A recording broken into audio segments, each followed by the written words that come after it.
So will Matt Kenseth, Jeff Gordon, Tony Stewart, all toward the back of the lead lap. Steve? Right side tires only for Matt Kenseth on this lap. Yeah, just right size. Let's go to Matt. There's no way you can come back to pit road. 25 laps to go in Phoenix. Next, his car owner Gene Haas met with Formula One officials in a 2-hour closed-door meeting. Haas has applied for a Formula One owner's license. That'll be interesting. And Kurt Busch still has a lot of interest in trying to run the Indy 500 and do the Indy Charlotte double Memorial Day weekend. Oh, no one knows what goes on behind closed doors. Young Ty Dillon there on the pole, driving for Richard Childress Racing. His grandfather, Richard Dillon, the former contender in NASCAR's Craftsman Camping World Truck Series. There's a throwback. A couple of pit road speeding penalties among some of the early cars, some of the lap cars that have come down the pit line. Joey Gase. Thanks, Jeff. Kyle Busch putting Greg Biffle a lap down. Leader on. And here comes Joey Logano, who led 44 laps earlier in this race, along with Casey Kane. Ryan Truex is in. And Kevin Harvick. And this will definitely be 4 tires because you've got to fill that fuel cell up with Sunoco race fuel. Let's watch his 22 car and see what he does down here. He's coming into his pit box now. Looks like a clean stop so far. It looks like only right sides to me. Got it done. Now they're going for 4, Larry, again. The 4 ran up on Dale Jr. in the 88 on that bottom line right there where he's running and drove by Dale Jr. Dale Jr. next time by went to the bottom. Kevin went to the Harvick, went to the top, and Dale Jr. went back by Harvick. But he tried to feel it out for a lap or two. Keyed the mic again and said, "I believe we are okay," but he was concerned at a point he might have a flag. Yeah,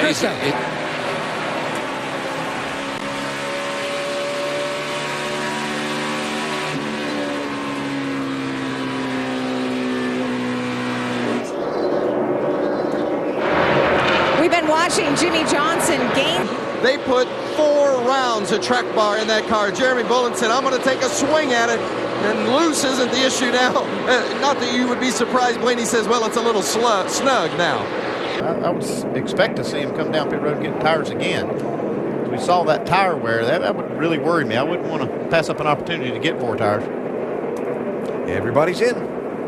In the center, but 2 loose on entry, so they're going to tighten him up on entry. It's going to be a track bar adjustment. Kurt Busch's time. sorry, Mike. I was watching Brett Keselowski, and he about lost it off turn 2. Sorry. Ambrose is fastest, 14.98. Keselowski third, so it's Ambrose, Kurt Busch, and Keselowski. If they get Jimmy back out. Last year, Bristol was not kind to Jimmy Johnson. He finished 22nd, and 36th in the 2 races here. All it takes is somebody going slow in your lane, and that's a pick. This might even work out for Kurt Busch right here. He's got.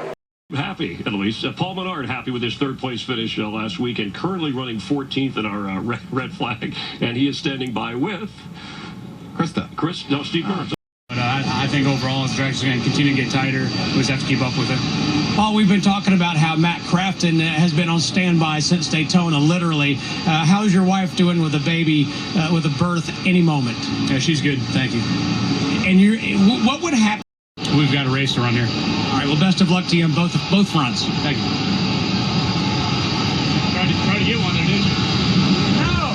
Thanks to Matt Kenseth, who is...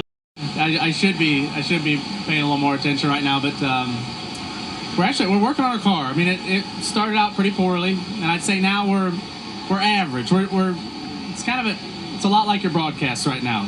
It's not. Wait, our broadcast is average? Of Justin Allgaier. This is a backup car from a practice crash on Friday. He never turned a lap until qualifying, and here he is trying. You want to see a contrast between 2 driving styles. Watch Carl Edwards catch Matt Kenseth going into the corner. Then watch Carl Edwards gap Carl down the straightaway. Joey Logano led 12 laps, had power steering. Jimmy Johnson led 44 laps, had a tire problem. Matt Kenseth led 54 laps, run into by Timmy Smith. Matt And Steve, the 20 car, Matt Kenseth, he said his car was a little bit on the free side, but he was just taking care of his tires. The 5, Casey Keen in the middle. He was sliding his nose terribly on entry. He just has to wait on it, making an air pressure change. And the same for Carl Edwards in the 99. His car was... Eric Almirola closing in the 43. You know the last time the 43 went to victory lane at Bristol? Elliott Sadler. Strategy, I think, is about to get interesting because they have 20 laps on their tires. We saw earlier what having 20 laps on your tires would do, and we basically have 15 drivers on the lead lap. I think we'll see a mixed bag of strategy here, but earlier in the race with Ryan Newman and those guys, staying out on 20-lap tires didn't work for them. Looks like the top 3 or 4 will stay out. We've got 1 or 2 that's about mid-pack that's peeling off. As long as everybody stays out together, you're okay. But if somebody happens to dive in and leave you sitting out there a sitting duck, you're in trouble. When you're Harvick, Darrell, leading this race and you decide not to pit, you just hope that 4 or 5 cars behind you make that same decision. You need some cars on your same strategy to stay in behind you so that you don't have those fresh tires right on your back bumper. So if a few of them pit 6th, 7th, 8th back in the field, that's fine with Harvick. Just let those guys directly behind me stay out. Yeah, and they did, Michael. So I think it's going to work out for everybody up near the front of the field here because everybody stayed out.